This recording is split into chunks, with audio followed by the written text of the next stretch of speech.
Some southern heat and thunderstorm activity still topping our weather headlines here on this Wednesday. And welcome back to WeatherBug.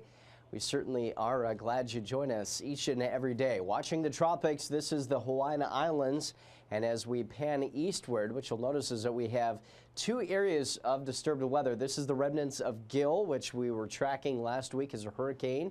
And of course, we are watching Henriette, which is a hurricane as well. But off to the Atlantic we go, where things are still very quiet in the Atlantic basin. Still watching some waves, though, drifting off of the western tip of Africa for some development out that way. Now, high temperatures yesterday, very warm in Texas and Oklahoma. We had a number of record highs and possibly again this afternoon. This boundary on the northern periphery of that heat is where you're seeing those excessive rainfall amounts, which really haven't changed much, at least the location.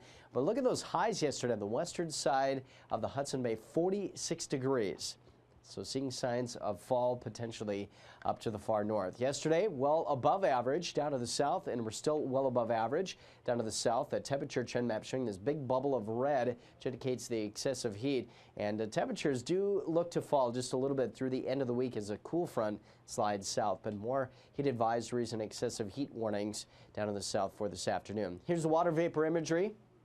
Notice on the outer periphery of that heat, big blobs of green. Those are thunderstorms popping up, and a number of severe weather reports from the international border all the way down to the Gulf Coast states. But that stuff up to the north was along the leading edge of this cooler push of air, which is a little farther south today. So even though we have slight risk in those yellow areas, the severe weather threat is not going to be limited to just those areas. But look at all that heavy rain potential of 2 to 4+ inches over the next 5 days.